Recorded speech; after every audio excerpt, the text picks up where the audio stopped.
Oke, kita lanjut ke materi selanjutnya ya, tentang teorema dasar dalam segitiga. Ada 3 yang akan kita bahas, yaitu Pythagoras, proyeksi, dan Stewart. Mungkin teman-teman ada yang pernah dengar atau mungkin udah tahu tentang teorema ini, hmm, tapi mungkin ya ada baiknya untuk teman-teman ikut juga, karena yang akan kita bahas ini lebih kepada pembuktiannya. Bukan hanya penggunaannya, tapi juga dari mana sih teorema itu berasal. Oke, kita coba yuk tinjau masalahnya dulu.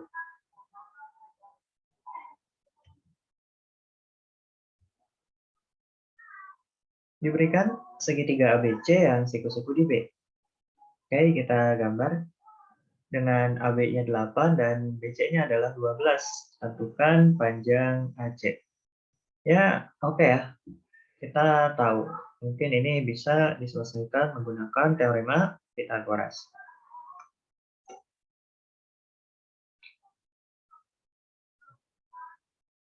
Tapi yang jadi masalah itu adalah, ya, dari mana teorema Pythagoras itu berasal? Apakah betul bahwa kalau misalnya ada suatu segitiga yang siku-siku kayak gini, maka pasti berlaku kayak gini? Nah, itu kan yang juga penting tentang ya, proses kita berpikir kritis, tentang pemahaman kita tentang konsep suatu teorema, itu yang perlu juga dipertanyakan. Bahwa kita bukan hanya mengetahui teoremanya saja, tapi juga memahami pembuktiannya, memahami dari mana sih teorema itu berasal. Kalau misalnya teoremanya sendiri ini kan nggak terlalu sulit ya.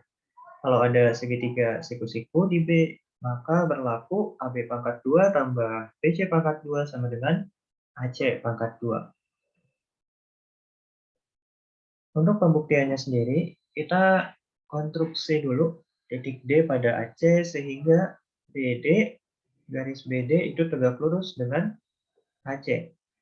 Di sini kita coba tinjau dua segitiga yaitu ADB dan ABC. Kita bisa melihat bahwa pada segitiga ADB dan ABC punya satu sudut yang berimpit, yaitu sudut A, yang nilainya tentu saja sama. Kalau kita lihat lebih jauh, pada segitiga ADB itu ada sudut siku-sikunya, dan pada segitiga ABC pun ada sudut siku-sikunya. Di sini sudah ada dua sudut yang sama. ADB dan ABC itu ada dua sudut yang sama. Maka pasti sudut ketiganya juga akan sama. Apa akibatnya? Ketika ada tiga pasang sudut yang sama, maka ya sudah, segitiga ADB sebangun dengan segitiga ABC. Dengan perbandingannya adalah AB per AD sama dengan AC per AB. AB per AD. Kalau misalnya kita menganggap ini segitiga yang ADB, AB itu antara biru dan orange. AD itu antara biru dan hijau. Maka pada segitiga ABC pun itu harus antara biru dan orange, yaitu AC, per biru dan hijau, yaitu AB. Maka ini perbandingannya. Kalau misalnya kita tulis ulang, ini horizontal ya. Kan lebih enak nulisnya kayak gini, AB per AD sama dengan AC per AB. Ya sama aja sih. Ini hanya ingin menunjukkan aja kalau misalnya dari sini itu kita bisa mengkali silang. AB yang di kanan kita bisa pindahkan ke kiri, dan AD yang di kiri kita pindahkan ke kanan, sehingga AB pangkat 2 sama dengan AC kali AD. Paham ya? Nah, dengan cara yang sama, kita juga tinjau dua segitiga lainnya. Jadi sebetulnya dalam satu gambar ini, itu ada 3 buah segitiga, yaitu ADB, BDC, dan tentunya adalah segitiga yang besar, ABC. Nah, kita coba akan membuktikan ya, atau menunjukkan bahwa segitiga BDC itu juga sebangun dengan segitiga ABC. yang nanti kita akan dapat perbandingan seperti ini, yang apabila perbandingan ini disederhanakan, akan kita dapatkan ini. Mengenai alasan kenapa ini sebangun itu sama dengan yang sebelumnya, menggunakan postulat AAA. Ada 3 pasang sudut yang sama, boleh teman-teman analisis sendiri, nah maka ya 2 segitiga itu sebangun. Ini sama, mirip sama yang pertama. Dan ya, ketika kita menjumlahkan persamaan 1 dan 2, maka pada ruas kiri itu adalah AB pangkat 2 tambah BC pangkat 2, sedangkan pada ruas kanan, nah dia ada AC ya, ada nilai yang sama yang bisa kita faktorkan, kita tarik keluar, sehingga yang di dalam kurung adalah AD tambah BC. Kalau misalnya kita melihat gambar, AD tambah DC itu adalah AC. Kita coba substitusi, maka yang di ruas kanan ini menjadi AC kali AC. AC pangkat 2, dan ya, selesai. AB pangkat 2 tambah BC pangkat 2 sama dengan AC pangkat 2. Teorema Pitagoras itu sebetulnya ada banyak cara untuk membuktikannya. Bisa menggunakan luas, bisa menggunakan apa lagi ya? Ya kesebangunan gitu. Dan ada banyak lagi, bahkan ada puluhan atau ratusan mungkin pembuktian Pitagoras dengan cara yang berbeda. Dan ini hanya salah satunya aja. Biasanya sih kita itu siswa Olimpiade itu mengetahui setidaknya 1 atau 2 pembuktian Pitagoras. Mungkin juga ada yang 3 atau 5 ya, tapi yang ngapain banyak-banyak. Untuk pengetahuan bagus sih. Nah, ini ada black box sih namanya, kotak hitam. Kotak hitam ini sebagai simbol kalau misalnya pembuktian sudah selesai. Jadi ya sudah selesai, terbukti gitu, bahwa kalau ada segitiga siku-siku berlaku ini. Oke? Nah, sebelumnya kan ada masalah ya di soal pertama, soal nomor 1, kita akan coba jawab. Jadi tadi itu kan ada segitiga ABC, mana C-nya nih? Ya, ya ada ya C-nya di sini. Dengan AB-nya 8 dan BC-nya adalah 12. Yang ditanyakan adalah panjang AC. Nah, teman-teman, mungkin ini bisa langsung menggunakan Pitagoras, cuma kita akan coba alternatif lain, ya, bagaimana cara menggunakan Pitagoras dengan lebih efisien. Jadi, mula-mula kita cari dulu EPB 8 dan 12. EPB 8 dan 12 adalah 4. Nah, 8 itu adalah 4 kali 2, dan 12 adalah 4 kali 3. Lalu, angka 2 ini diubah menjadi akar 4, sedangkan angka 3-nya itu diubah jadi akar 9. Nah, berapakah panjang AC? Tinggal jumlahkan saja, 4 dan 9. 4 kali akar 4 tambah 9, 13. Simpel ya. Apakah cara cepat seperti ini boleh digunakan? Ya, boleh saja kalau misalnya kita paham konsepnya. Silahkan. Yang jadi masalah itu kalau misalnya kita hanya menggunakan suatu cara, suatu teorema, suatu teknik, tanpa memahami konsepnya. Itu yang agak kurang baik. Jadi kayak tadi, kita menggunakan Pitagoras, tapi kita juga paham pembuktiannya. Kita menggunakan cara cepat ini, silakan. Tapi perlu paham juga, apakah cara cepat ini diperbolehkan, atau bagaimana sih pembuktian dari cara cepat ini. Itu kan yang penting. Cara cepat seperti ini ya cukup membantu sekali, khususnya dalam mengerjakan soal-soal terkait dimensi 3. Dalam dimensi 3 itu akarnya itu banyak sekali. Dan kalau misalnya kita harus menggunakan Pitagoras secara langsung terhadap ya masalah-masalah di dimensi 3 itu akan cukup memakan waktu. Lebih enak pakai cara cepat seperti ini. Langsung dengan sekali melihat 8, 12, cari FPB-nya, ya olah sedikit, gitu dapat nanti berapa hasil yang kita cari. Nah, untuk pembuktiannya sendiri sebetulnya tidak ada di sini, cuma di sini ya menunjukkan bahwa cara seperti ini boleh. Yaitu kita coba tinjau. Menurut teorema Pitagoras, AC pangkat 2 sama dengan AB pangkat 2 tambah BC pangkat 2. AB-nya 8 dan BC-nya 12. 8 itu adalah 4 kali 2 dan 12 adalah 4 kali 3. Dengan sifat eksponen kita coba ubah bentuk ini menjadi ya 4-nya jadi 4 pangkat 2, sedangkan 2 pangkat 2 diubah jadi 4. 4 pangkat 2 yang di sini ditulis kembali, 3 pangkat 2-nya adalah 9. Di sini kan ada 4 pangkat 2 ya. Nah, kita bisa memfaktorkannya. Sehingga tinggal jumlahkan saja 4 tambah 9. Jadi 13. Kita tarik akar di kedua ruas, maka ruas kiri AC pangkat 2 diakarkan jadi AC. 4 pangkat 2 diakarkan jadi 4, dan 13 kalau diakarkan ya akar 13.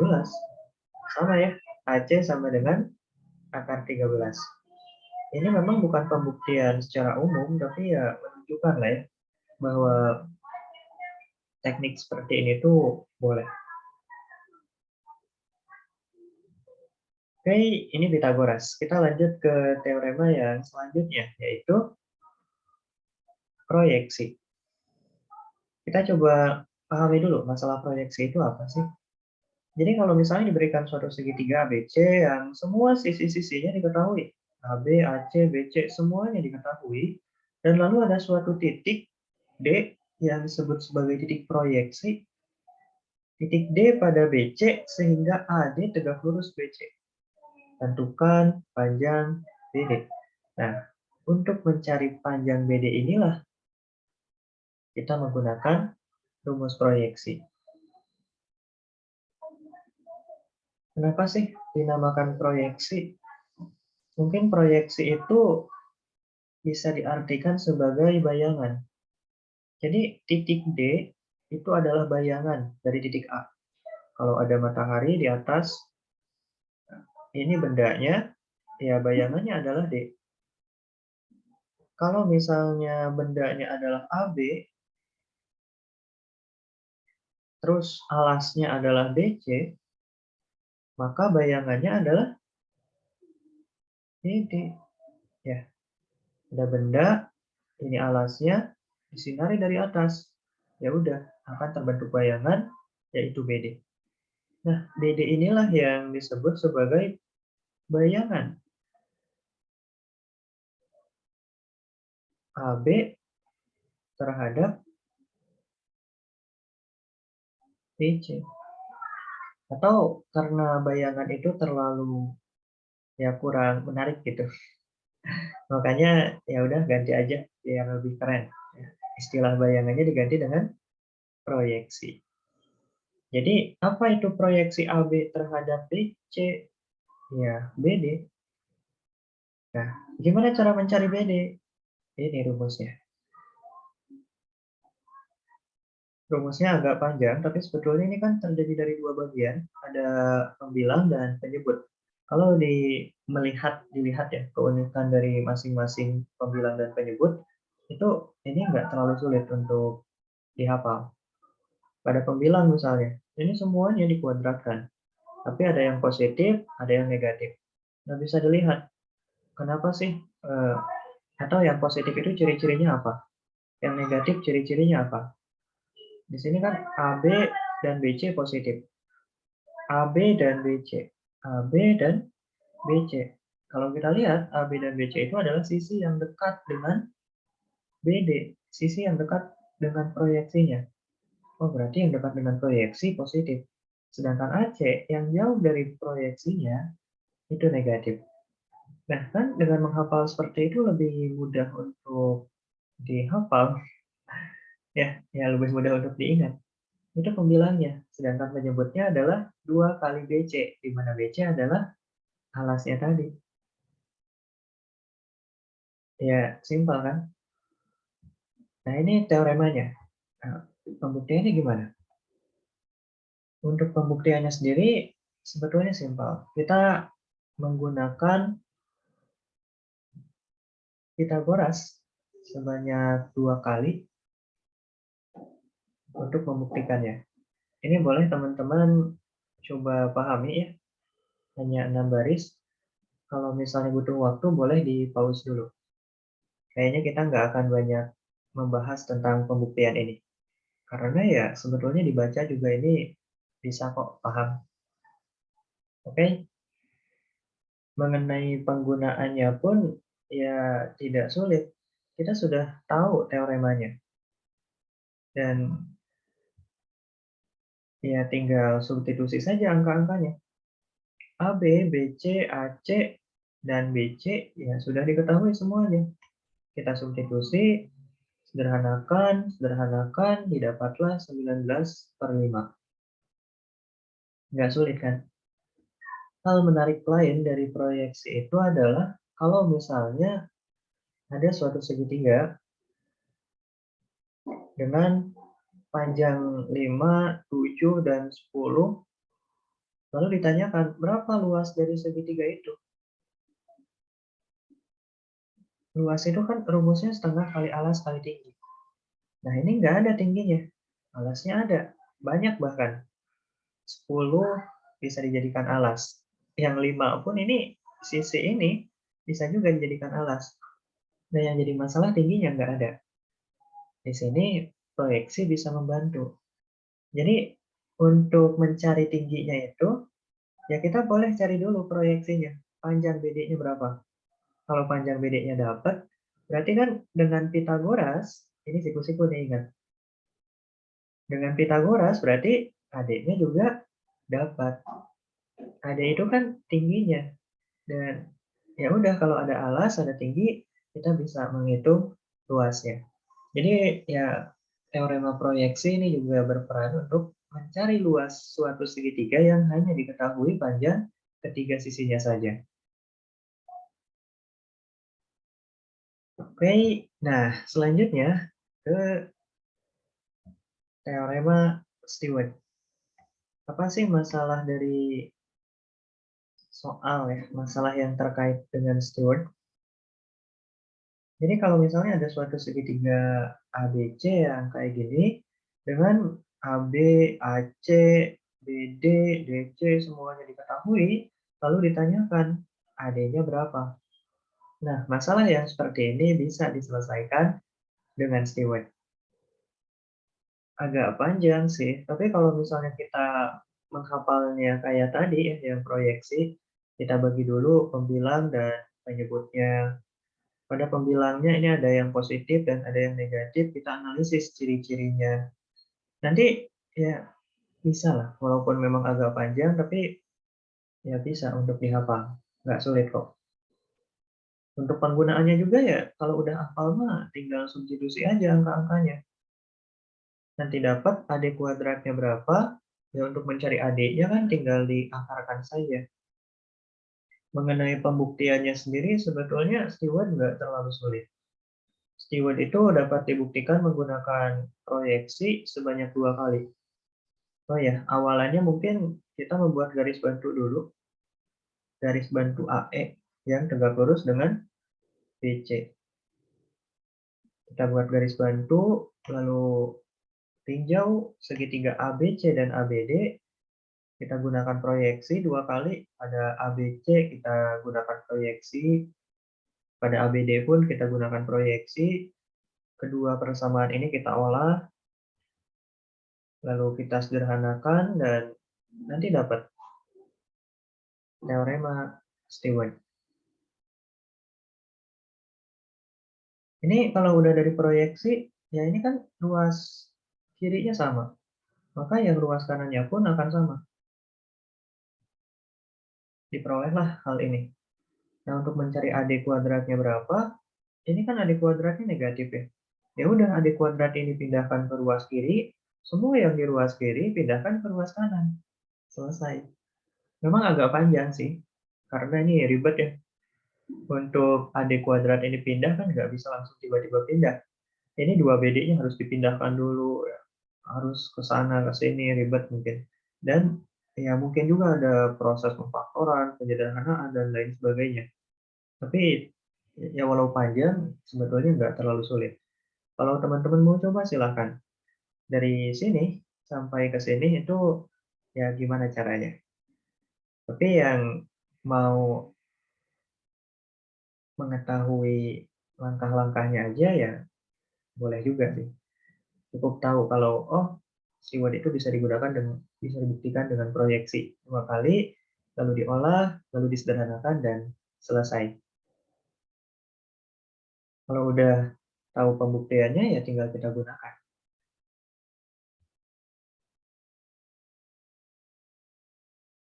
Berapakah panjang AD? Kita substitusi, kita hitung, kita sederhanakan, kita akarkan, dan selesai. Oke, paham ya? Oh ya, satu lagi. Sedikit catatan tambahan sih ini. Ini kan AD itu adalah garis bantu. Nah, kapan sih kita membuat suatu garis bantu? Nah, kita lihat namanya garis bantu. Berarti ya garis itu tujuannya untuk membantu kita. Kenapa dibutuhkan? Karena gini, kita lihat di sini. Nggak ada informasi apa-apa sama sekali. Nggak ada sudut, nggak ada segitiga yang sebangun. Yang artinya akan sulit sekali kalau misalnya kita langsung hitung pada segitiga ini. Oleh karena itulah kita coba buat garis bantu. Seenggaknya kalau ada garis bantu, kita bisa menggunakan proyeksi.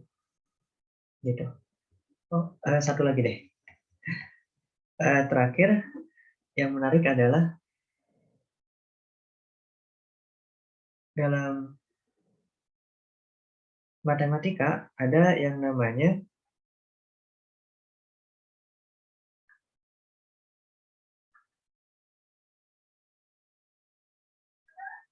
postulat, ya, aksioma atau postulat. Ada yang namanya dalil atau teorema, ada yang namanya definisi atau pengertian. Kalau definisi itu ya definisi persegi, definisi segitiga, itu definisi. Persegi adalah segi empat yang keempat sudutnya siku-siku dan keempat sisinya sama panjang. Nah, itu kan definisi. Nah, kalau aksioma dan teorema ini sebetulnya sama-sama rumus. Bedanya adalah kalau aksioma itu ibaratnya inti dari matematika. Kalau misalnya ada suatu kubis, kubis itu kita kupas, kupas, kupas, maka ada suatu inti yang memang udah nggak bisa dikupas lagi. Itulah aksioma. Misalnya ada teorema nih, teorema Stewart. Teorema Stewart kita kupas, oh ternyata menggunakan teorema proyeksi. Dikupas lagi, oh ternyata menggunakan teorema Pitagoras untuk membuktikannya. Pitagoras dikupas lagi, oh ternyata menggunakan kesebangunan. Nah, waktu kita analisis gitu, ini kesebangunan dibuktikan pakai apa sih gitu. Kenapa kesebangunan itu bisa betul? Apa yang mendasarinya? Nah, ternyata waktu dicari ya mentok gitu. Tidak ada. Nah, kesebangunan itulah salah satu postulat dalam matematika. Ada banyak sebetulnya postulat dalam matematika. Selain postulat kesebangunan, yang termasuk postulat juga adalah luas persegi. Luas persegi adalah S kali S. Itu adalah postulat yang tidak bisa dibuktikan. Tapi kalau luas persegi panjang, nah itu bisa dibuktikan. Dibuktikannya dengan luas persegi. Jadi luas persegi dibuktikan jadi luas persegi panjang. Ya, luas persegi panjang dikembangkan lagi dapat luas segitiga siku-siku. Luas segitiga siku-siku dikembangkan lagi sehingga mungkin bisa dapat luas trapesium, jajar genjang, segitiga tumpul, segitiga lancip dan lain sebagainya. Tapi yang mendasarinya sendiri itu adalah luas persegi. Ini yang menarik. Kesebangunan dikembangkan jadi Pitagoras. Pitagoras dikembangkan jadi proyeksi. Proyeksi ini adalah teorema yang kita gunakan untuk membuktikan Stewart. Ya. Dan mungkin ada lagi ya, Stewart dikembangkan lagi, sehingga ya ada banyak teorema, ada banyak rumus-rumus yang bisa kita dapatkan. Itulah yang disebut sebagai matematika. Oke?